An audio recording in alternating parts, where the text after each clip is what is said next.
I will not introduce you to this excellent panel because you have already seen them chairing over the past 2 days.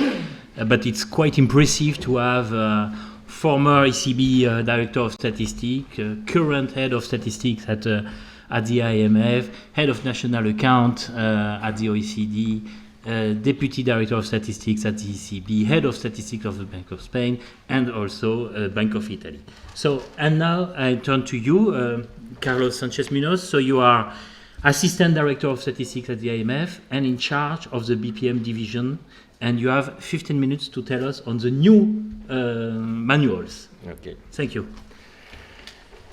Well, before I start, let me give a big shout out to my former colleagues of Banco de España and Juan and Maria for this excellent organization of this conference. It feels really special to be back in this building after so many years. And yeah, I have been confronted with the challenge of summarizing 4 years of work in 15 minutes. So let's see how successful I can be. But let's take this as an... Oh, I can use Silvia to, show me the thing. Nevertheless, I think this is just an appetizer for what really matters, that is the discussion that is coming next. So this slide just shows a little bit of the main features of the current update process. It follows the standard process of revising the manual every 15 plus years. But this is not the real truth for revising the manual. We know that this is a costly exercise, so there has to be more reasons to do that, and I will go into this in a minute. So first, the current update process is special because for the first time we are having a full coordination with the people in national accounts. This means that we have researched the topics together. We have presenting common recommendations, just a single recommendation per topic, to the Advisory Expert Group on National Accounts and the Balance of Payments Committee. And for the first time in history, we have organized joint meetings for these two groups of high-level groups to take decisions on what is going to come to the next version of the manuals. In addition, experts in other statistical domains, government finance, monetary and financial statistics, environmental accounts, have also participated in this research project, and this means that what we'll have at the end will be a much better product for both compilers and users. We even have a central piece of the update of the manuals, which is a common glossary of terms and definitions, which will cover all statistical areas as well. But I will come back to this again in the next slides. In addition to this, this has been an incredibly inclusive process because in the past, countries that were not directly participating in the process were complaining. You are coming to us and asking us about the chapters of the manual when all decisions have already been taken. Well, I mean, we try to avoid this now, and we are giving an opportunity to every country to give us their opinion every time that we were preparing a recommendation, and before those recommendations were being approved, we listened to all the comments that we received. We also tried to present things that were doable in practice, and we were doing this through early testing of some of the most difficult recommendations, and also taking into account the experience of countries in collecting the information that we are asking for the first time. Now, a central pillar of the new version of the manual will be the reconciliation between flows and stocks, the integrated international investment position. The IIP came for the first time in BPM6, was the important piece that BPM6 was bringing to the table, even including it in the title of the manual. Now we have the reconciliation as the central piece of the manual. And this will be very important to ensure that countries will not be collecting IIP and BOP as two separate pieces that sometimes didn't fit very well together. In the future, it will be like, you will have the reconciliation, and this will help detect whether everything fits well together. We were also trying to anticipate things that are not doable at the moment, but can be done in the next update of the manuals. And this is, for example, the use of invoice values. Many countries didn't have access to this information because it's being used in some countries for tax purposes, and the customs authorities were not giving access in some countries to this information to compilers. So this is the reason why we have said, okay, you have 15 more years to start experimenting with collecting this information, and in the future this will become the standards in BPM 8. And the same holds true for something that has been very demanded by the people in the external sector report and people who are working very closely with external sector statistics. That is the reinvestment of earnings on portfolio investment. I will come back to this important piece later, because what I have seen here is that if we are having problems to even estimate foreign direct investment in income, in the future, having accurate information on reinvestment earnings for portfolio investment is going to be a big challenge. So we are giving more time for countries to experiment, because the policy implications of this particular figure is very important, and I will explain why in a minute. Now, there is a huge cost into implementing the new standards, and this is why we are not introducing many changes in the core accounts. Most of the changes are coming in supplementary information, which means that countries can decide what is most relevant for their specific economic situation and then decide which ones they are going to implement or not. Although I know that in Europe it works a little bit differently. You normally want to have always things well settled, but that's another story. I have this picture here to illustrate the level of inclusiveness of the update process. As you can see, 176 economies have at least participated in one of the global consultations, which is basically the whole map of the world. I mean, very few countries have not participated yet in any of our consultations. Now, coming back to why, was it necessary to update the standards? Well, we have heard in these 2 days many reasons why it was necessary to do this. Number one, the global financial crisis was open our eyes to the need for other types of information to be able to be sure that this will not happen in the future, that something happens without us being able to anticipate it early enough. The pandemic also taught us some lessons, like, for example, that sometimes we need to resort to different alternative information sources when we were in a situation like that. And now we are receiving also more demands related to climate change and other important analytical work. So those were important reasons why we needed to rethink our statistics. Now, the core framework, in our view, continues being resilient, and still most of the changes are not coming to the core framework. But still, it was clear that some analytical work required additional data. Now, I have used this slide to illustrate in the past how common the research agenda of the national accounts and the balance of payments was. But it has become even outdated now. Now, when I was looking at this yesterday, I said, okay, if you look at the right-hand side or the left-hand side, I mean, you see that when we were taking decisions related to the current account or to direct investment, they had immediate implications for national accounts. And in digitalization, you spoke about digital trade and many other things, cryptos, everything, and immediately implications for BPM. So I could say that now I would say joint priority areas were all of them. Now, let's look into some of the main reasons why we had to update the manuals and the linkages to policy work. So first of all, digitalization and financial innovation. Here I'm speaking about all the policy work on digital money, macro-financial surveillance, fintech. So many of the things that we were discussing had to do with presenting financial derivatives in a way that is closer to how markets view these instruments, non-bank financial intermediation, fintech. All these require new answers in these standards. Now, let me spend 1 minute with crypto assets.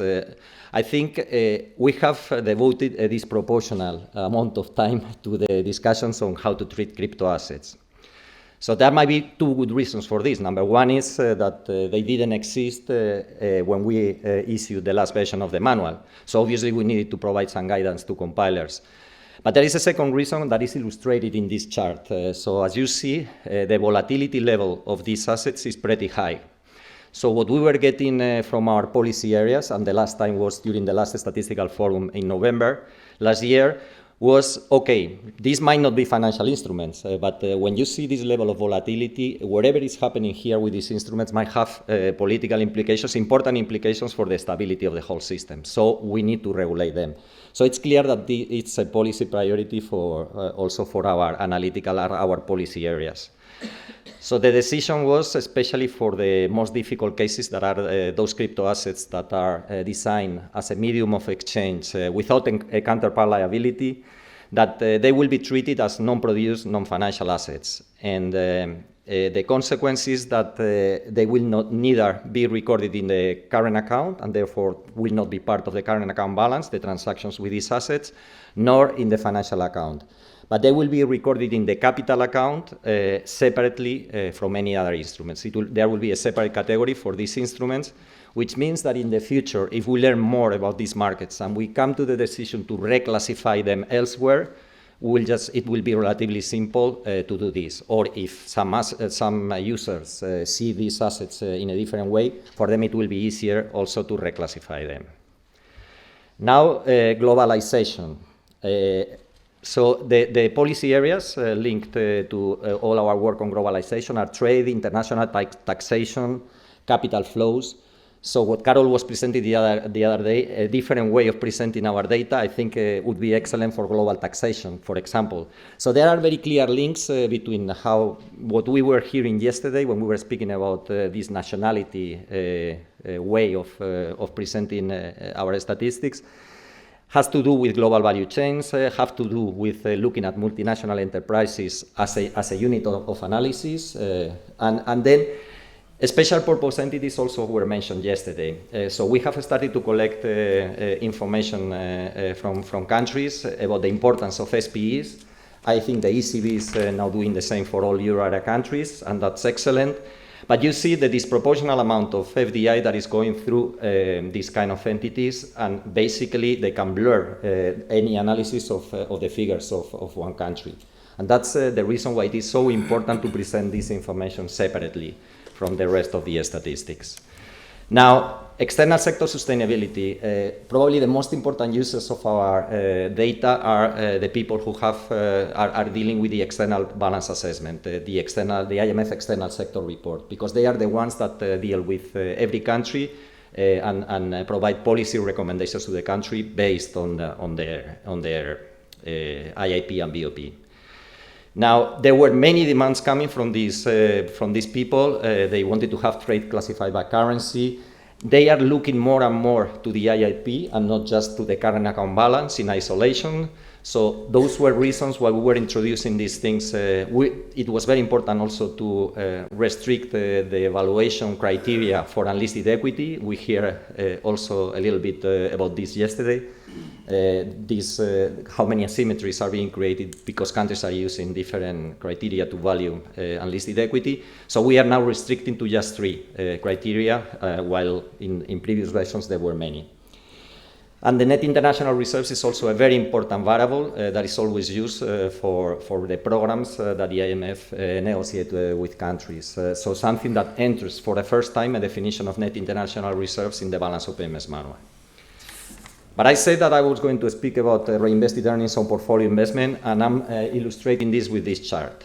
As you know, we are applying reinvested earnings only to foreign direct investment, but many of the users are telling us, okay, I see that when I have an investment in a company and the company is retaining earnings, for me, those valuation changes that come from this are the same type of income as one could see for direct investment. So why don't you do the same for portfolio investment? And the impact in the analysis of specific countries is huge. So take, for example, those on the left-hand side, Switzerland or Korea. You have a lot of entities sitting there that are basically in the hands of minority investors, all of them foreign. What does this mean? That all the earnings generated by these companies do not go at all to transactions. They only appear as valuation changes in the IIP. And they have a huge impact on the balance on the current account balance. So if we were adjusting this, we did this with our colleagues from research, you see that the surplus of these 2 countries, Switzerland and Korea, they had to explain many times the reasons why it was so huge. How did they explain this? Because most of what we generate, my companies, do not belong to the domestic economy. They belong to foreign investors. So when we do these adjustments, you see that the position of these countries changes dramatically. So I promise I will stick to 15 minutes, so I will go very quickly. Also, sustainable finance, increasing demand. You see here green bonds outstanding. The chart speaks for itself. I mean, we are receiving more and more demands for this. Where do we stand right now? So we are in the drafting process, and in March 2025 will be the dates where we will be releasing both the new version of the SNA and the new version of the balance of payments manual. And last but not least, Bruno, support to our members and outreach. In March 2025 is not the end of the story, it's rather the beginning, where we start the real work, which is start working on implementation and adoption of the new standards. Now, the IMF will have a battery of measures to support countries. First of all, we want everybody to acknowledge and know what is coming next. And this is why we are having regional workshops, first remotely in all regions of the world. And as of March 2025, there will be face-to-face workshops in all regions of the world. And the idea is to discuss, as of March 2025, implementation, which problems countries will have, what will be the main challenges, what will be the most difficult parts that they will need to apply. And then we will adapt all our technical assistance and training to incorporate to them the new standards and provide help to countries. We will also update our handbooks and compilation guides to provide practical guidance to compilers. And then we will ensure that there is no duplication with other international organizations. We will try to coordinate much better the capacity development that we will provide. And my last word today is for what comes new in terms of how we are going to present the standards, the manuals, to the world. We are constructing a compilers hub where we pretend that this be a forum for exchanges of best practices and peer-to-peer learning. We are transitioning to electronic publications, which will mean that when you consult the SNA or the BPM or the GFSM, you will have cross-references across manuals. You will even, when you hover over a word, you will get there the definition of that term, and that definition will be common to all statistics. This is the common glossary that I referred before. And to conclude, I mean, we expect that this will facilitate much more interaction across countries. I stop here. I hope I was almost to the 15 minutes, and now I'm looking forward to hearing our distinguished panelists. Thank you.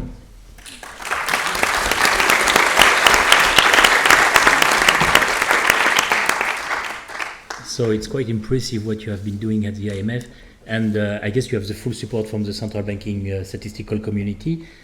A key characteristic of central banks is that they are producers of statistics and they are users of statistics. And we would like to arrange this roundtable in two parts. One on the compilation challenges, and then on the challenges related to addressing the policy needs.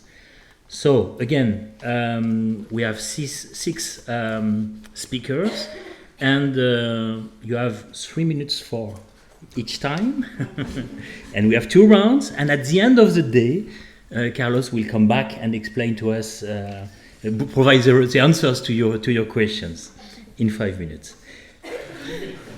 Okay, let me start. So first, the first round would be on methodological challenges and compilation, and what is new with the new manuals. So I would like to give the floor first to Silvia, especially on the challenges associated with globalization and what has really changed over the past few years. Thanks. You've got at least 1 minute each with respect to how we agreed before, but still, we'll true, no? Anyway, 3 minutes. Thank you all. I've already introduced myself, Silvia Fabiani from the Statistical Analysis Department of Banca d'Italia. So, I've been asked to share with you a bit of reflection of what has changed in terms of challenges for the compilation of external statistics in recent years, mainly associated with globalization and digitalization. I would like to focus, to point mainly to 2 novelties. The first is that the impact of globalization on official statistics has grown further in the recent years. I mean, the challenges for compilers related to globalization and digitalization were already well known to the statistical community at the time of the BPM6 implementation, and we were quite well addressed, and the statistical community has been working on the distortions associated with M&Es, typical in financial centers, or small open economies with large presence of MNEs. My point is that in recent years there are signals that the globalization is starting to have a material effect on macroeconomic statistics also in medium-sized and large countries. I'll just give you an example concerning Italy. Italy's export to China in particular. Last year, suddenly, about 15,000 firms export yearly to China from Italy. Last year, suddenly, exports to China from Italy doubled. And it turned out that this doubling was due to the exports of one product by one single firm, it was a medicament, it was a COVID medicament. And to make things further complicated, it was, the impact of this huge increase in exports was not reflected in GDP fully, because it turned out to be processing trade. So due to the ownership principle, so this created a nightmare for compilers, but also for analysts and for forecasters. And this is just one example. My second novelty that I would like to point is that challenges have emerged a lot in the realm of data sources. Already before COVID, statisticians were investigating the potential usefulness of alternative data sources. But with COVID, the traditional ones completely expired. Think of face-to-face interviews for monitoring travel and so on. And this required compilers to get creative, to acquire new data sources in the realm of big data, to devise new estimation methodologies. We've seen a lot of this during this conference. Mobile phone, credit cards, but I also have in mind administrative data, for example. Now, these data sources are trendy. They're trendy for good reasons. They're timely, they're granular, they can often be acquired in very cost-effective ways, but they're not intended for statistical purpose. So they require a lot of work to move them from being completely unstructured to adapt them to follow the definitions and the standards and the classifications of external statistics. Moreover, and we've seen the amounts of months it requires to, it came out in the presentations today, I think, to use, for example, credit card data or mobile data in order to make them fit for external statistics. And the second consequence is that they're not enough, so they need to be complemented with other data sources, often the traditional data sources, and with new estimation methodologies. And often compilers find their own way to overcome jurisdiction-related obstacles to obtain these results. And this can lead to further asymmetries because there are not standards that dictate how to use these alternative data sources to compile our statistics. Maybe I just stop here. So, on the challenges we have, okay. Now we have the view from Caroline Willeke. So basically, what has changed in terms of progress in measuring all these issues and addressing all these issues? Thank you very much. Thanks, Bruno. Yes, indeed, I'm an outlier, so I will not now add on the challenges, at least not in the first round. Also not on alternative data, but of course also in particular since the last conference in Lisbon, a lot of progress has also been achieved in the area of official statistics. And either it was already released or is close to. So I want to give you a couple of examples, maybe also to advertise a bit our data so that in 2 years, 3 years, we will see then new research with those. So first of all, in April last year, we released a significantly expanded balance of payments IIP statistics for the euro area with a lot of more detail on sectors, on instruments, and also geographical detail. And that helped a lot in order to really analyze also heterogeneity, in particular in the non-MFI financial sectors. and also to look, which is of course important, as we saw yesterday on FDI, of the differences between the behavior of the other financial institutions and non-financial corporations. Now, I don't want to repeat what Philip Lane elaborated upon yesterday, but let's just recall what he was outlining on the retrenchment period in 2022.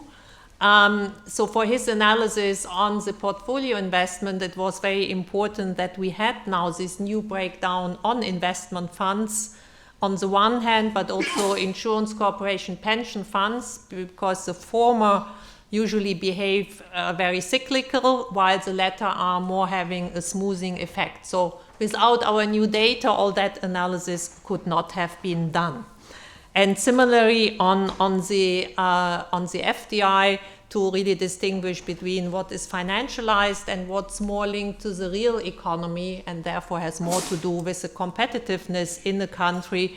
Also, this is very much due to the detailed data we have. And now I don't have time to elaborate, but also adding the geographical detail, of course, gives a lot of analytical possibilities. Now, over the last 2 days, we also heard a lot about the challenges created by special purpose entities.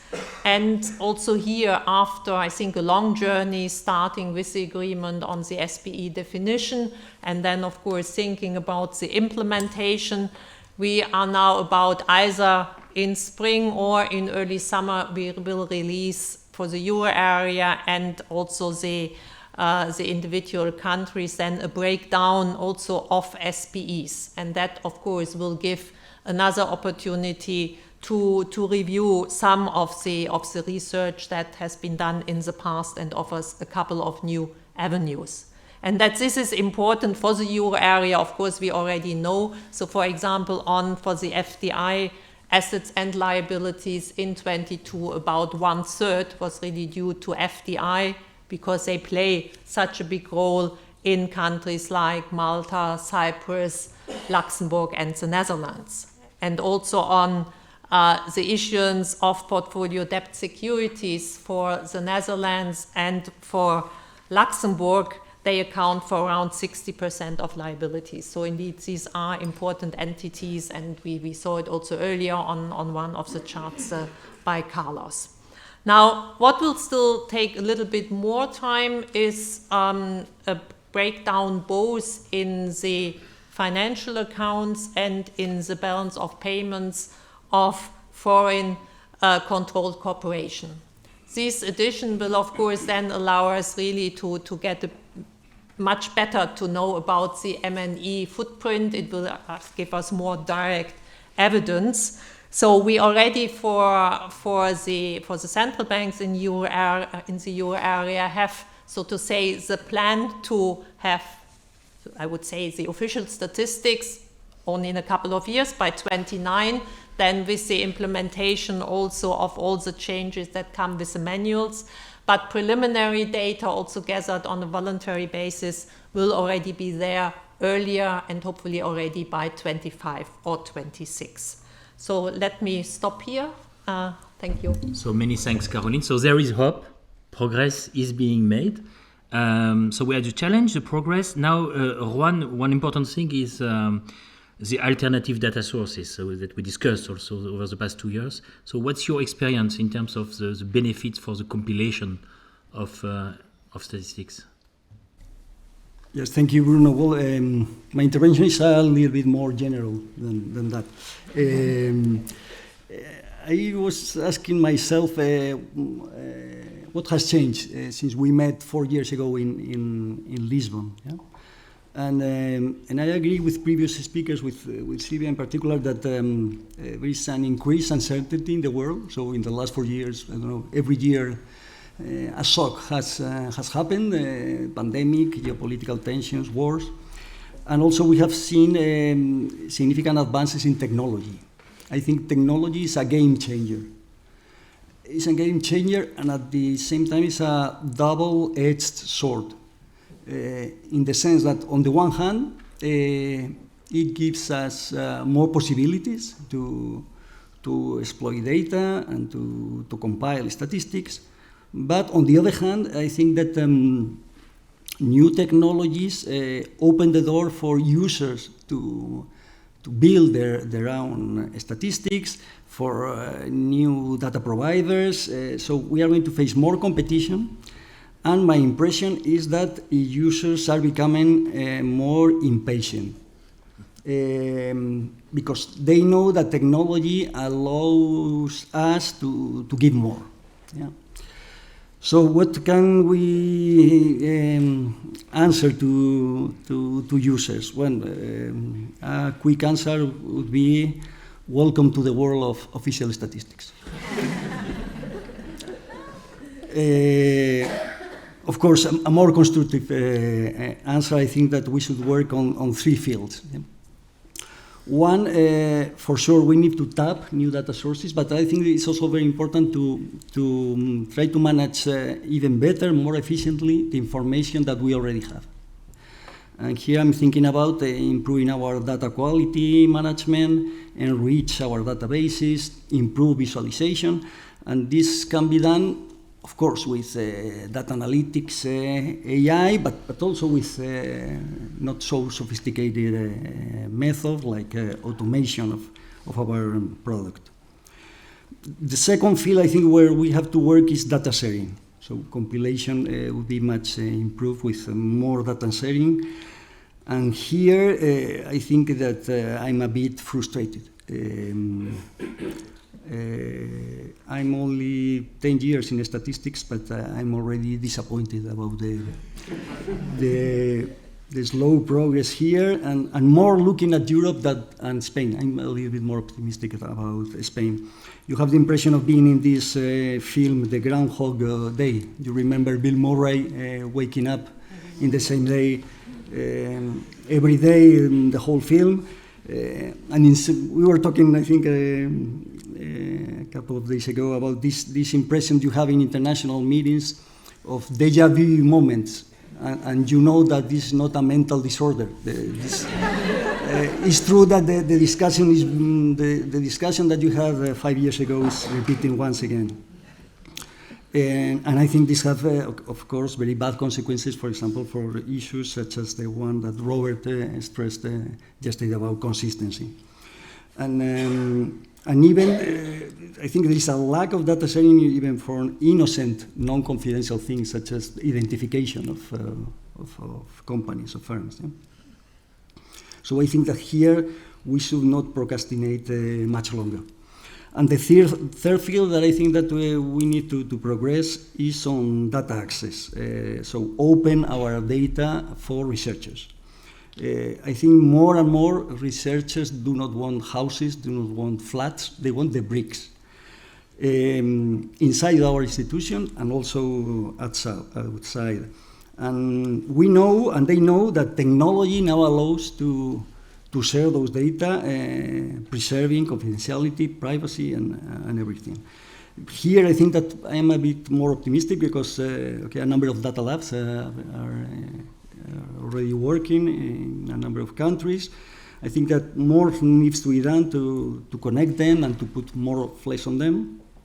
And I think this is very, very good for economic policies. And just a quick note on this.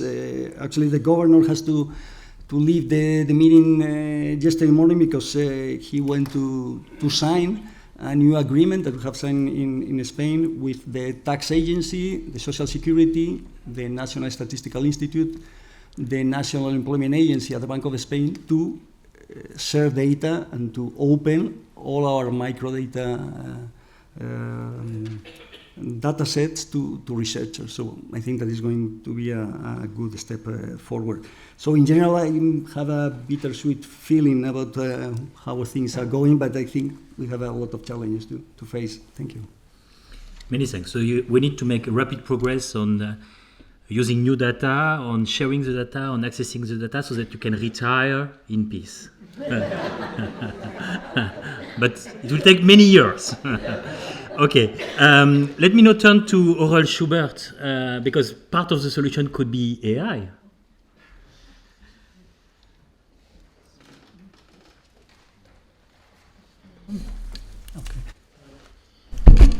Sorry, thanks. No, thanks for the invitation.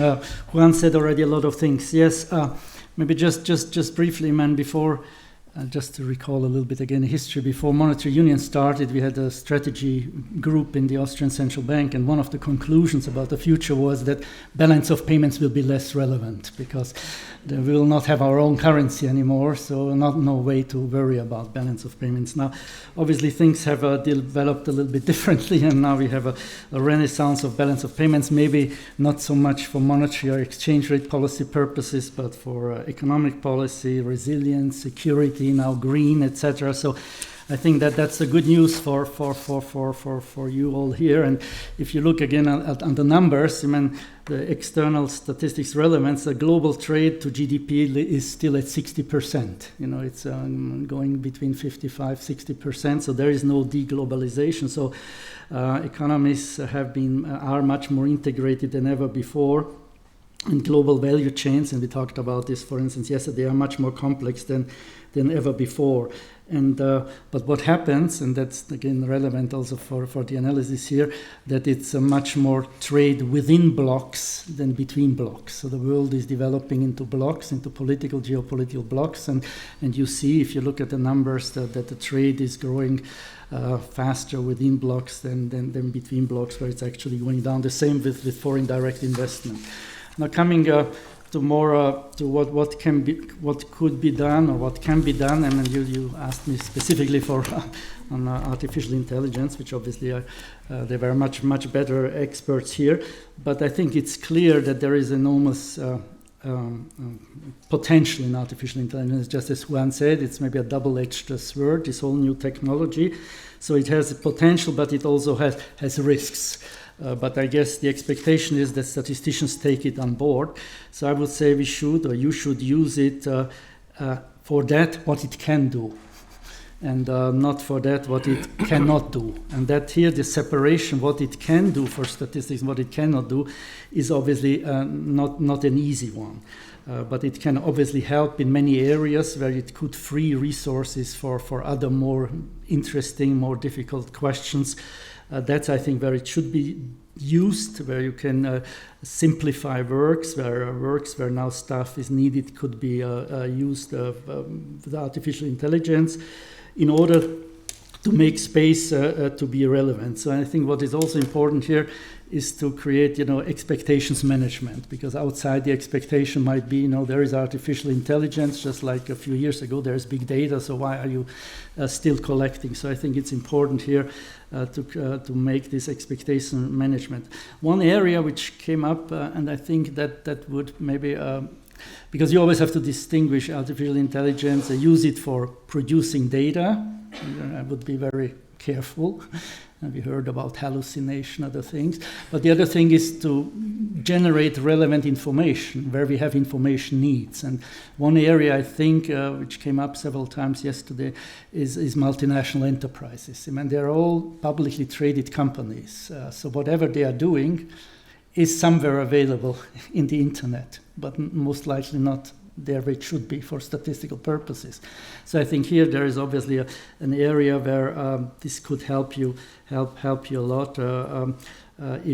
If that artificial intelligence could be used here to understand the structures of these enterprises, to understand their investments before they happen, the mergers that happen, etc., all these things which are, I'm sure, somewhere. So this is just as maybe one, so you have kind of a register in real time based on artificial intelligence. I think there is much more hope than in thinking to produce numbers with artificial intelligence anytime soon. So maybe that's just as one piece of thought, food for thought. Thanks. Many thanks, Aurel. Just a bit of publicity. So we recently published at the BIS a bulletin on exactly that, what AI can do and cannot do.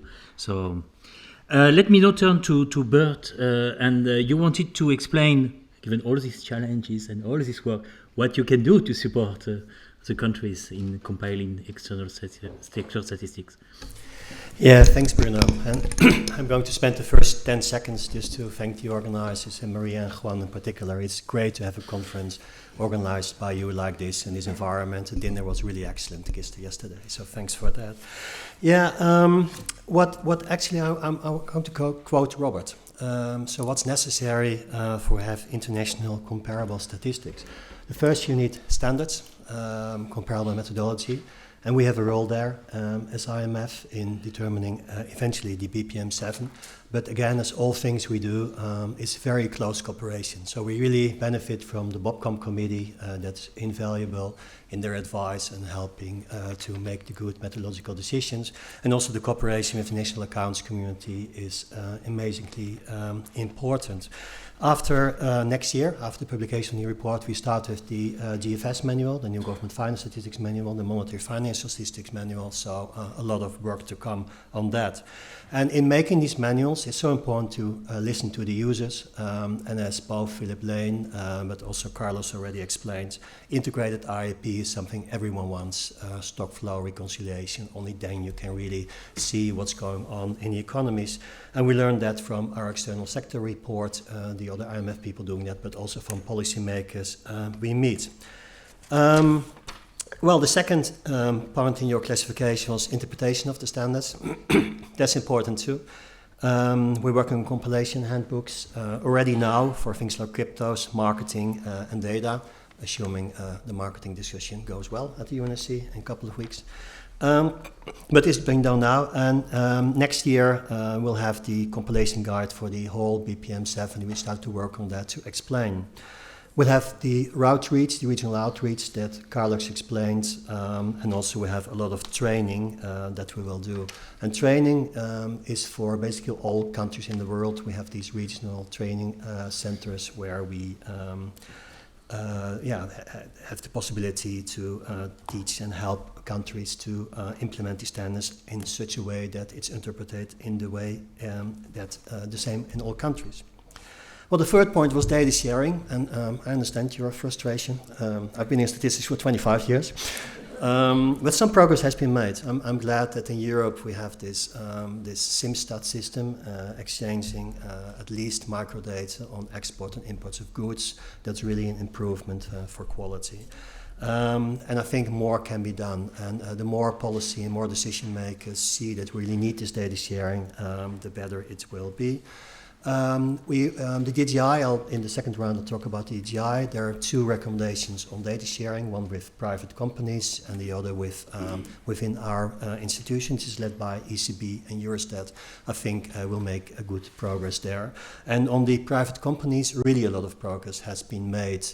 There's a data development ship for partnership, where we have cooperations with LinkedIn, with Google, with Meta, with Ookla and others that really help us to make the right data. I think we cannot do without big data. It's not a solution to everything, but if you, in countries that do not have surveys or registers, you just need big data.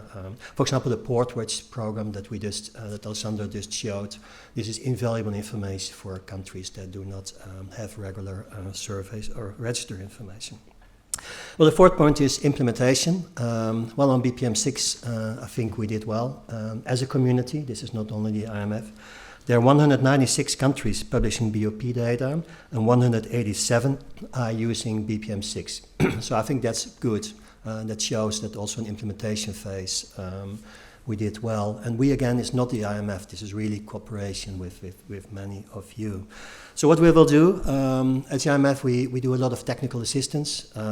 Last year, 456 TA missions, almost 300 to low-income countries all over the world. This is on economic indicators like national accounts, CPI, but also balance of payments, financial statistics. And a lot of our work is done via our long-term experts. 25 of my staff is distributed all over the world.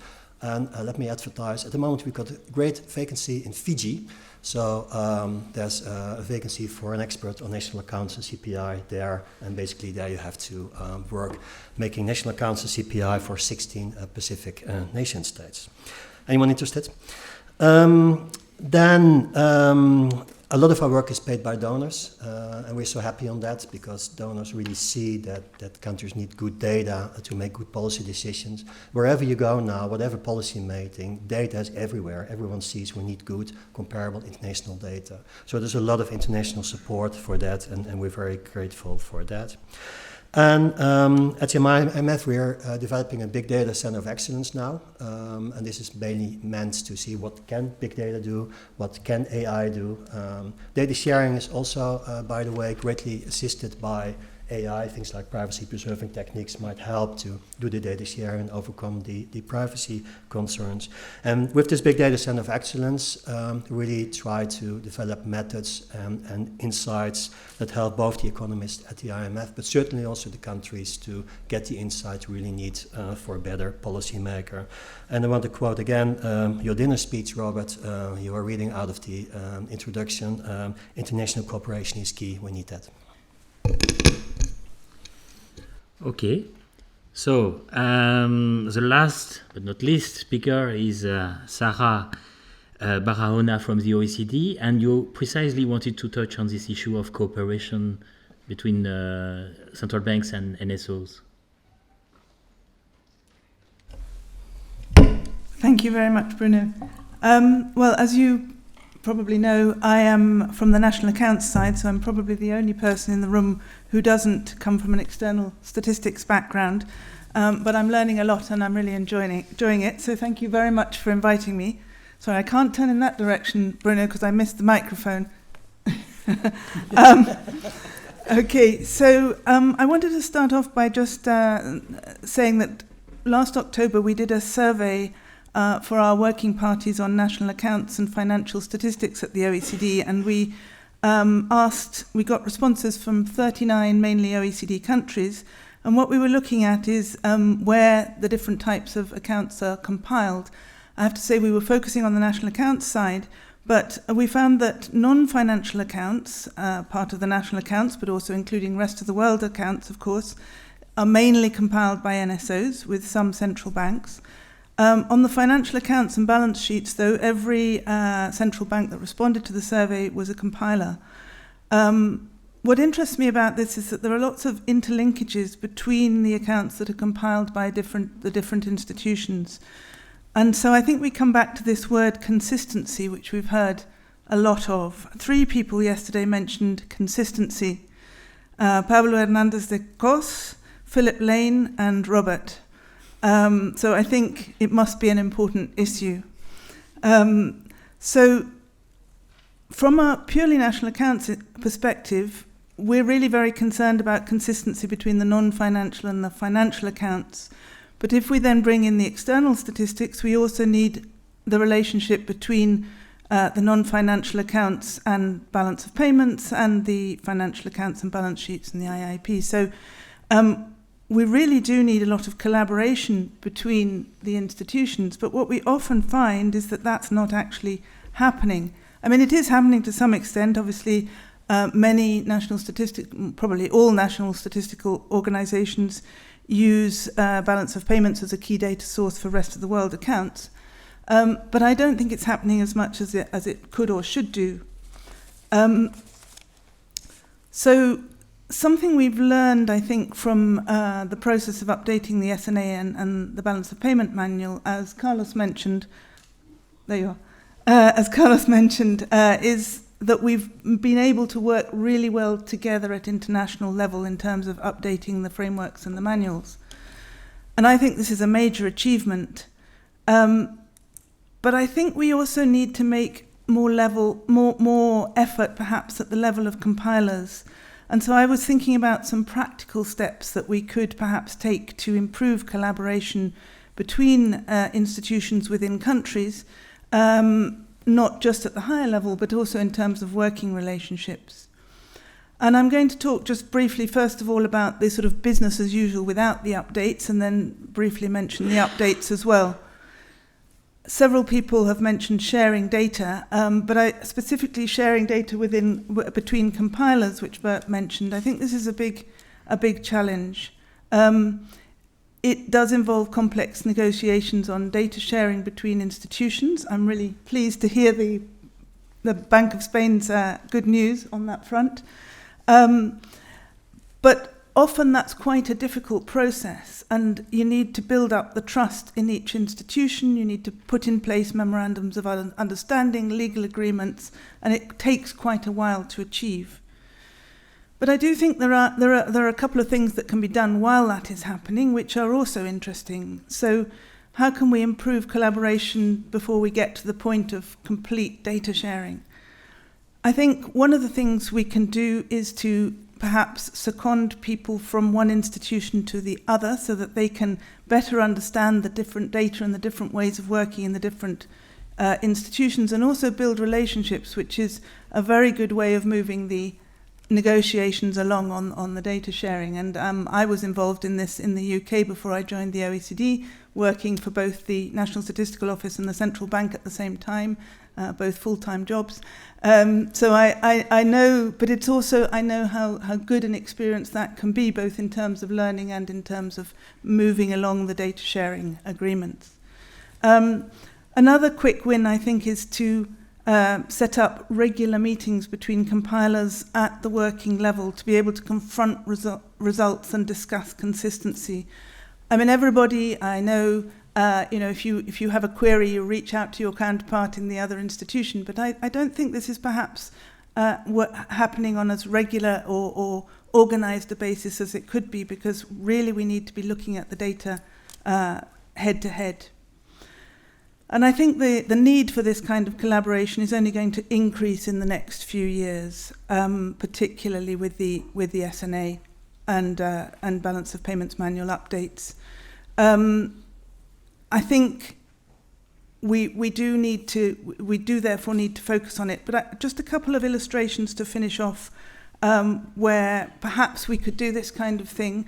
In the session that I chaired yesterday, we were looking at how to improve information on the ultimate host economy for direct investment abroad, and we had a lot of presentations at our working party event in November on large case units set up by national statistical offices to look at multinationals and to develop very close relationships with them. And I'm sure that those insights that are coming to the national statistical offices could be very helpful in this work on on ultimate host economy. Another example is we were looking at missing assets yesterday, and there was quite a lot of focus on the UK.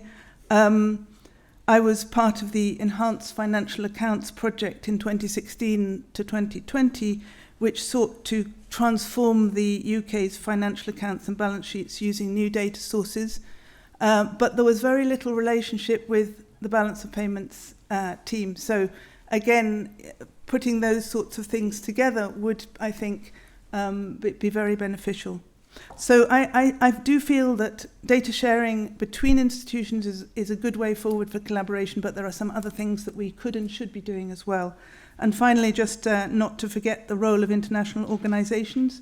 Bert talked quite a bit about that, so I won't go over that ground. But I think many of the cross-border inconsistencies can, in fact, only be resolved by international collaboration, and the IOs will play a leading role there. So thank you. Okay, so many thanks, Sarah. We are a little bit behind. So I hope the first round has shown that on the compilation side, we are doing a lot of challenges, but there is also a lot of work.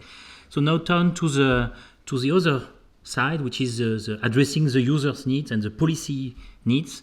And now we will have the second round, and we follow exactly the reverse order. So Sarah, you have again the floor, and and you would like to discuss the issue of sustainable finance. Okay, thank you. Thank you, Bruno. So first of all, I think the first question is, what is the policy need that we're addressing here? When I was studying macroeconomics at university, I realized that one of the main drivers of growth is finance. Now, that might sound like a very obvious point to all of you, but I think that many people still don't understand that important relationship. So if finance is a key driver of growth and the world wants to achieve sustainable growth, in particular if we want to transition away from dependence on fossil fuels and move towards greener economies, then policymakers are going to need to know how much finance is being directed towards sustainable and green activities. Also, I think there's a need to have information that helps decisions on regulation and incentives. I was interested in Carlos's slide showing the growth of green bonds over the period 2016 to 2022.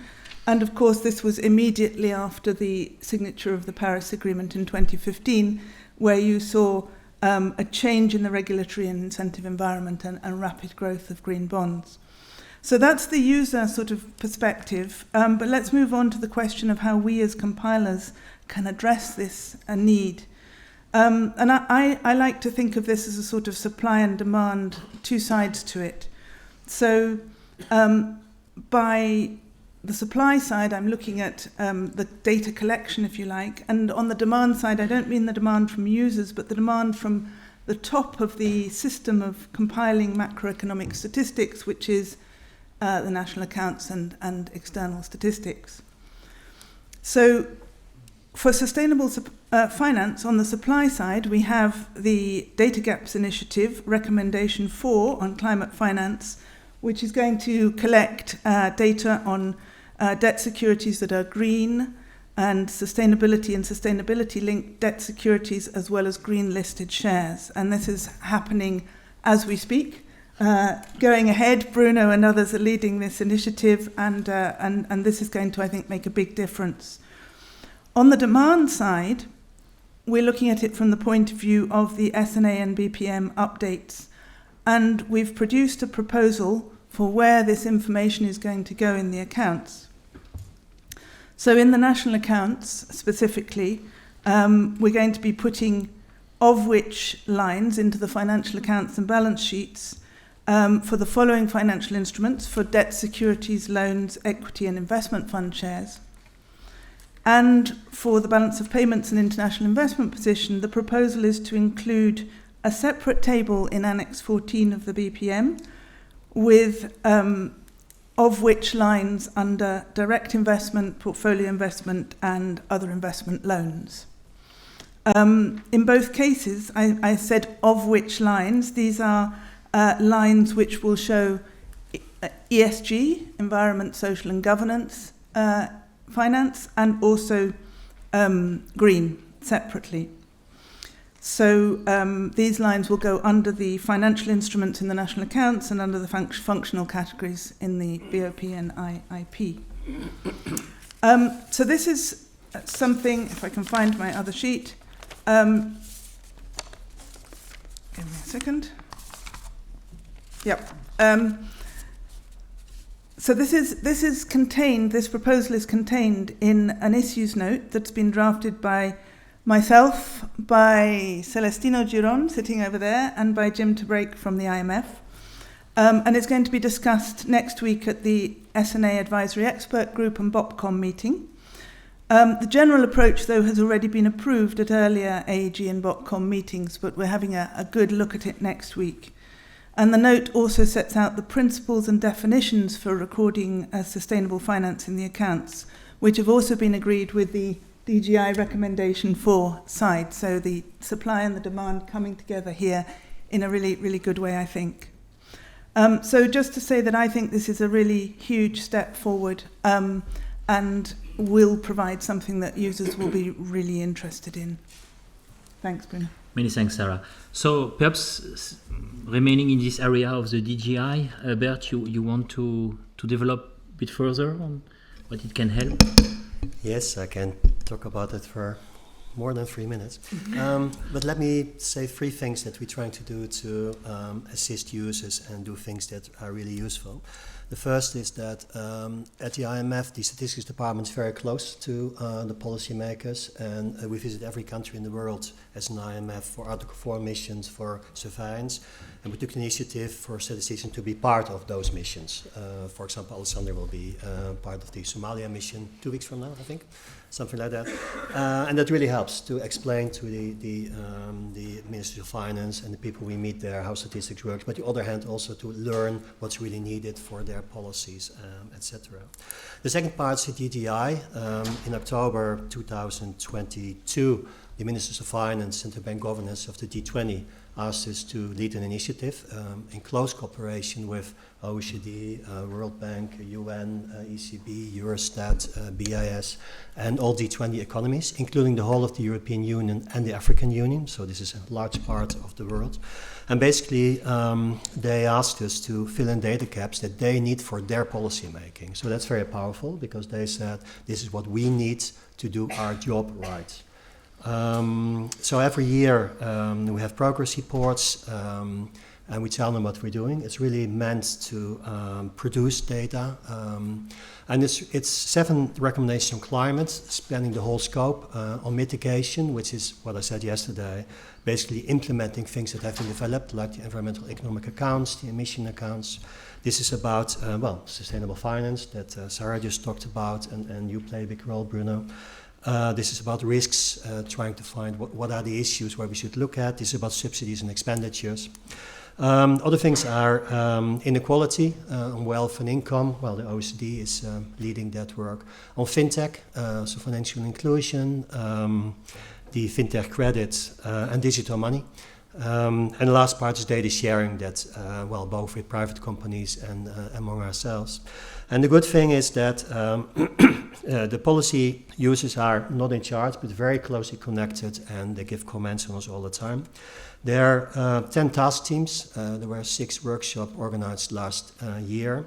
This year in June, the annual conference will be in Brazil. They're the president of the G20 right now. And this is because we really want the policy people to be in the driving seat and tell us what we need to do, are we doing well. And now we can really present some results, like on sustainable finance, but there are some other things also that we can present. And while the DGI is focused on G20 and the FSB members, the idea is to develop things that are there for the whole world. So part of this will go into compilation guides for the new manuals, will come into our TA work, but we also want to involve many other countries. The third thing I want to mention is the Statistical Forum that the IMF does. Every year there's this forum in November. Last year it was on digital money, the 4 intangible assets, and the next one this November will be on the measurement of AI on the economy. So what's the effect of AI on productivity, on labor, on everything, on the economy. And also there, policymakers play a big role. So what's necessary for surveillance for their policymakers, and then gradually go into what we need to measure, how we measure, etc. And again, also, but not exclusively, what big data can bring there. So I think I have to stop here, right? Good, thanks. Many thanks. Just to rebound on what you said, so at least for the central banking statistical community, the IFC is trying to do as much as it can to have this, all the countries, non-G20 countries, also informed and supporting, and the governors have explicitly endorsed this as an important element. So it's really global, the impact. But let me turn to Aurel Schubert again, and with your perspective as ECB statisticians and ISIs and academic, what's the lessons in terms of how to use external statistics to address users' need better? Okay, no, thanks, Imana. So you asked me to look into the crystal ball. Now, just if you look into the current SNA, our colleague from the ECB has counted it. How many times does it speak about digitalization, the current SNA? Anybody knows? 1 time, about digital cameras. So the world moves on. So it's a little bit difficult to so. And I'm not talking like about all the polycrises which have came up in the meantime. So the question is, what is the policy needs? As you say, I try to be complimentary because a lot has been said. But I think one thing is clear now that we are in this new geography of the world, which we are moving in this new geopolitical world. And here, statistics has to play a role. There are these new blocks, as I said before, developing. With that, the whole questions of risk, resilience, and trust are completely different than before. And these words like nearshoring, friendshoring, etc. And so, like it was also yesterday in the session I chaired, an extremely crucial question now is this: who is the ultimate decision maker of your partners? If your trade partners, your FDI partners, I think this is a question that is extremely policy relevant in this new world, which we might not want to live, but obviously we have to live. So this whole question of geopolitical tensions, I think, and that is not just there, it also leads to a fragmentation in the financial world. So also the financial flows, you see already the redirections coming or alternative payment systems being built up. So all this is relevant for external statistics. This whole weaponizing of foreign direct investment, I think that is so identifying vulnerabilities, while before trade was something simply of efficiency and just in time. Now we are talking about just in case, no longer just in time. So things need to, so I think also in Europe we have this discussion about strategic autonomy, better. More realistic is a strategic interdependence, because autonomy is obviously is not here. So I think these are the questions. This new protectionism I mentioned also yesterday. Last year alone there were 3,000 protectionist measures implemented worldwide, 3 times as much as in 2019. So these are all things which are in the core of foreign trade, also in external statistics, and this whole question of resilience of countries, and how do you measure resilience? How do you measure the development of resilience? I think these are things both for the real sector, but as much also for the financial sector. I think these are in my 3 minutes. I think these are a few complementary issues. I think you should really be focusing on. Thanks. Okay, many thanks. So let me now turn to you, Juan. How the new manual can address these policy needs? Yes, thank you. Well, on the new manual, I think that we welcome a lot this effort to bring consistency between balance of payments and national accounts. Well, I think it's more than an effort. It's more a sort of a guarantee that they are going to be totally consistent. Of course, probably the long-term objective or the long-term dream, something that I am not going to see in my working life, is to have a single manual, yeah, for both macro statistics, yeah? A single one. Yeah? You don't have to be equivalent, but just have one. Eh?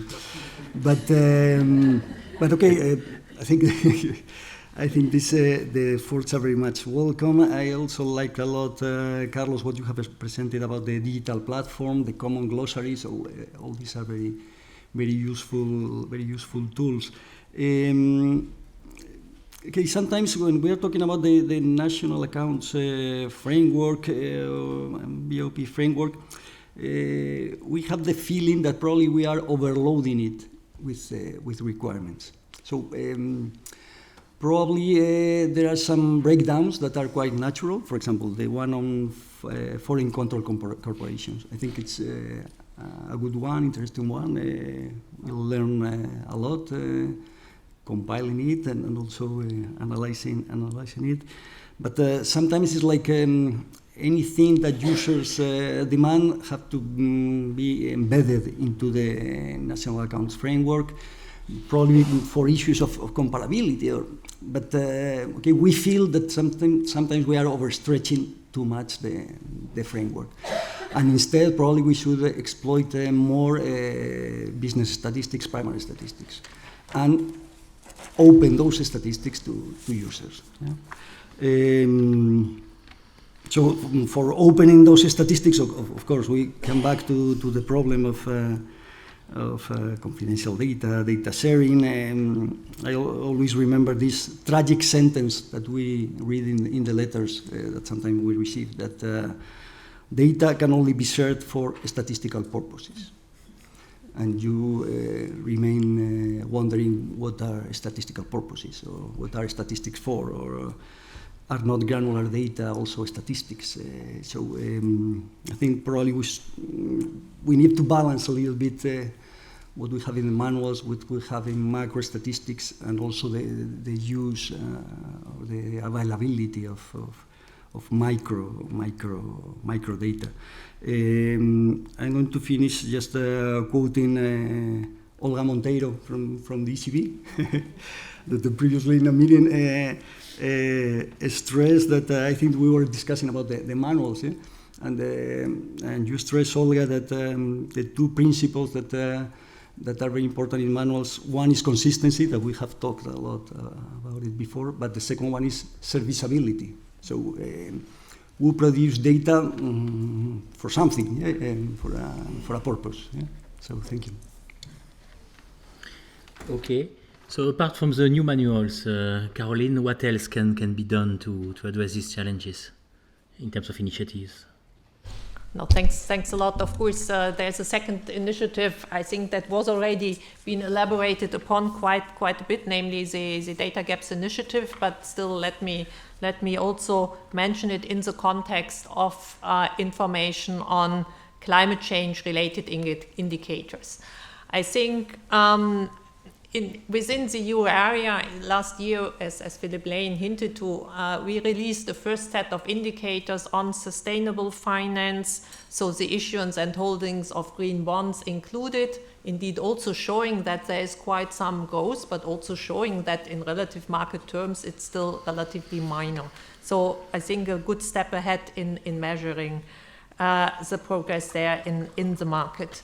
And here now, and of course with Bruno and my colleagues and the IMF and the G20, we are working towards having something similar and harmonized for, of course, the G20 countries, the FSB countries, but of course hoping that then also with the help of what's in the manuals, as many countries as possible where this phenomenon is relevant will join, and in a harmonized manner, because that is then let's say, it's extremely important to show how much interest is there on the investor side, and also how much need is there for the enterprises to use the securities markets, the bond markets, or the equity markets in order to finance the green transition.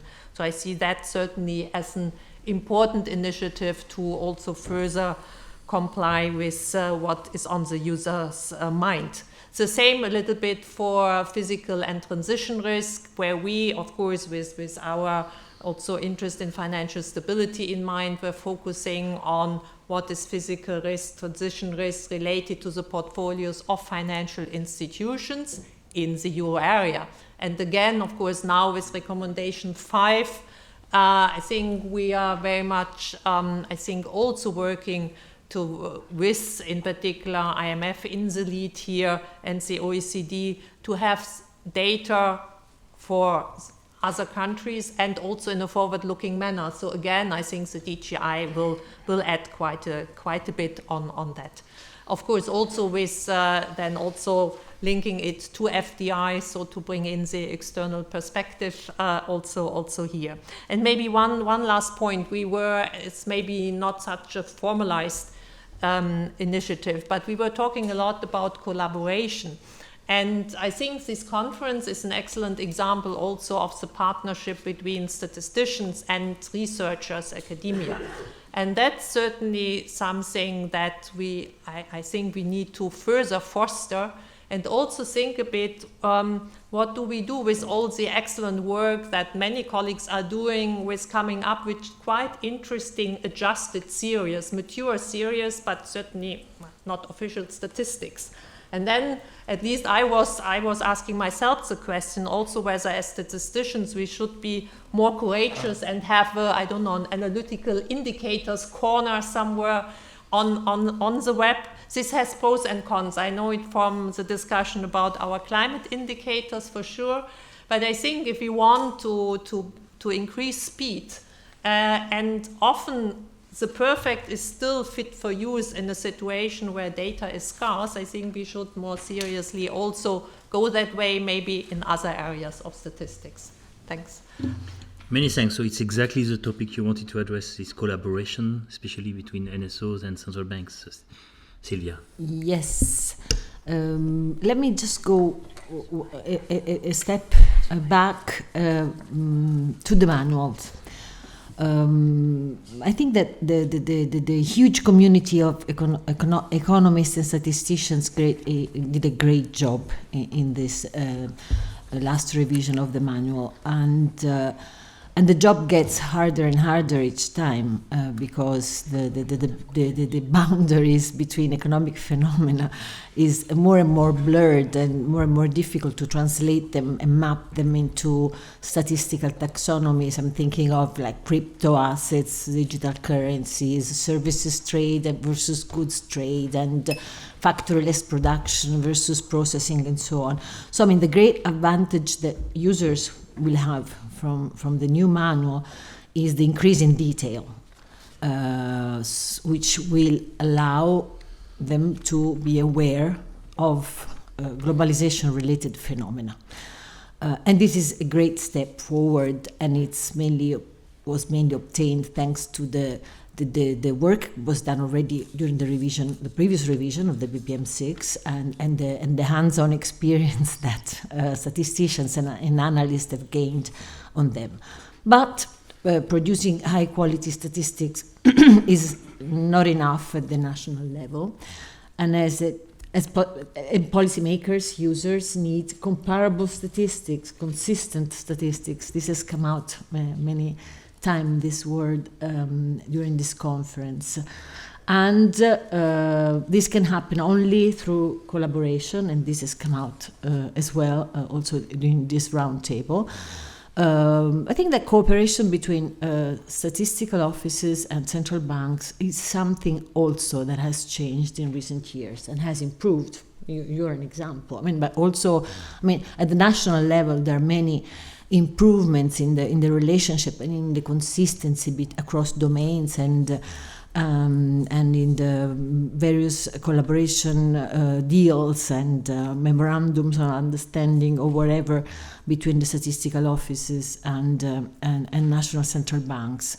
At the international level, we are doing our best within the CMFB, which is the organization that puts together the two systems, so the ESCB representatives and the ESS representatives, Eurostat, the ECB, and it's indeed, I mean, the ideal platform to address consistency issues, synergies, sharing of experiences. Concerning globalization-related issues, we have developed a few years ago our vision paper on globalization. We have all agreed on a set of objectives to be reached through strategies and a number of measures. Then after a few years, we've gone back to check, okay, well, what has been achieved, what progress we've made. And indeed, I mean, it's not so negative, come on. Some progress has been made, a lot of things have changed, there is still a lot to do. Also now, I mean, given that this is a European level organization, now we are facing the issue and the challenge of implementing together and in a coordinated way the new manuals when the time comes, as ensuring consistency between the real and the financial side, between different domains and so on. So we've tried to sort of prioritize, agreed on a set of priorities that to pursue in the next few years. And I mean, obviously the issues that come out more often is the difficulty of exchanging data and information, the difficulty of identifying properly and in a consistent manner entities Although in principle we would exchange this information for statistical purposes, not necessarily for research purposes, but then obviously we have the problem that as national central banks or as systems of central banks, our registry are not just used for statistical purposes. So this creates a bit of a problem. And so I close here, but I mean, I want to close on a positive side, though. I mean, I think that the CMFP is doing a great job for what it can. Thanks. So I think we don't have time for questions. We would like to finish simply with a feedback from Carlos, given all what we have listened. You can perhaps intervene from here with the mic. It's easier. I don't want to, give the mic back to and then I heard many words. I heard resilience, single manual, not overstretching the national account, serviceability, experimental statistics or just-in-case statistics, as was mentioned. And also from the BIS, I would emphasize this nationality-based, how to have a complementary view between people or institutions in one country and institutions controlled by one country, which is something that we try to do at the BIS. So you have 3 minutes okay. Well, to address all of that. So And then coffee. So. Okay. So, well, first of all, let me say that I think I speak for everybody when I say what a great conversation. So thank you very much to all the panelists for this. They have thrown a lot of things, so this is the second challenge in a day to try to put in order all what I have learned and I have heard from you. But let me give it a try, and I would like to finalize with 3 takeaways to bring home. So we heard first from Bert the policy drivers leading to BPM7 and the support the IMF is committed to provide to countries. That's very important because we have also heard how challenging implementation of these new standards is going to be. So then from Silvia, we learned about the challenges of globalization, and from Caroline, the actions that we are taking to address globalization. And indeed, the new standards will have many things that will help us address this. I think we haven't, emphasized enough the importance of, in the field of SPEs, having an internationally agreed definition. This took years and years and many attempts, and we never managed to get one. Now we have one, and at last we can start collecting real information related to this. Again, something that I heard several times yesterday and today is the importance of this new breakdown on foreign controlled entities. Is something that is going to feature SNA and BPM, something very important that is coming. And also the possibility of supplementing our resident-based approach, the standard way of showing statistics, with the nationality-based approach. And perhaps also with this revenue presentation that looks so promising for many policy uses. From Sarah, Bert, Caroline, we heard about the importance of the G20 Data Gaps Initiative as a driver of change. So that's something that is not just involving the G20, it's also being a first step for the rest of the world, because they usually look at those with more statistical capacity to see what's the long-term benchmark to address. So now, Silvia, Sarah spoke about the update process as a model of coordination, and I think that's absolutely right. But I wonder if for those in the room that have been involved in the process, if you rewind back to 2020, would have this been possible without COVID? Because we learned how to collaborate remotely, right? I mean, we haven't done it ever. We were not meeting remotely. So this was just possible because of this. So we saw a challenge also as an opportunity, and this has to be recognized.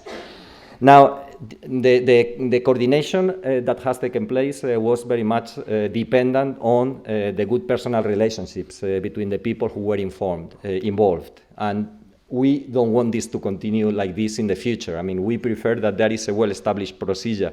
So there will be a task team that will be, studying how we are going to ensure in the future that updates of macroeconomic statistics will be fully coordinated always. So the next ones are GFSM, MFSM manual and compilation guide, and the system of environmental and economic accounts. And we want them to also be fully coordinated with all the work that we have conducted with them in these few months. Now, coordination across institutions has been highlighted many times. I think it's not just NCBs and NSOs, right? I mean, it's also ministries and other public agencies. We heard many times yesterday about the need to maximize the use of administrative and other data sources. minimize reporting burden, collect information just once. I think those are important elements that we shouldn't forget. Sharing information. Several of you have mentioned this, and this is important, if only to tackle Juan's disappointment. I mean, it's necessary that we try to eliminate barriers that currently make this so difficult. So we need to continue working on that. So, Juan mentioned also that users are becoming more impatient, and we need to address that.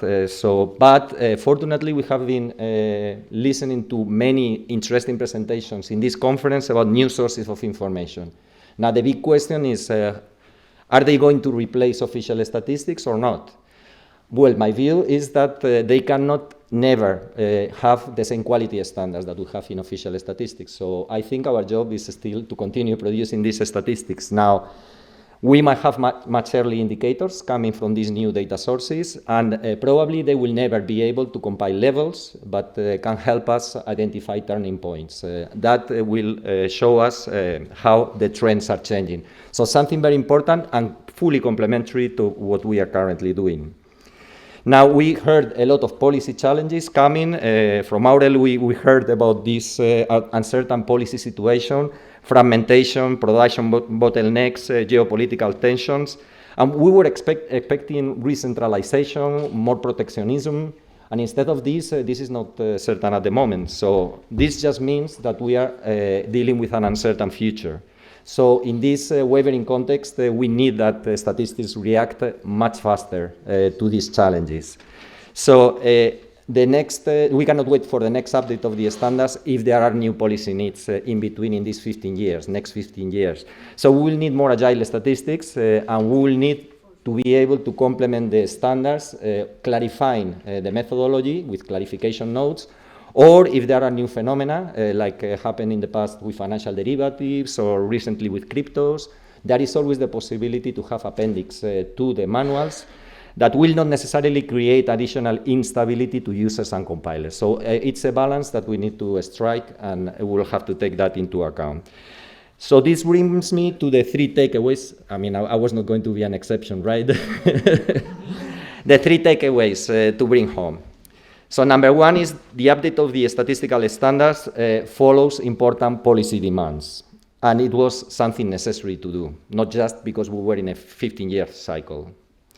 Number 2 is that, as highlighted by most panelists, we should accept that this will also be very challenging to country compilers, and especially those with a low statistical capacity. So we will be supporting our countries to make this possible. And number 3 is that, last but not least, many of the new breakdowns will be served through supplementary presentations. Juan, this is addressing what you have just said. I mean, which means that things will only be compiled whenever it is relevant in the country. So we'll not be asking a country that is fully dependent on fishery or agriculture to invest in financial derivatives breakdowns. So one has to adapt the new standards to the economic reality of the country. And with this, over to you, Bruno. No, it's fine, Carlos. Many thanks.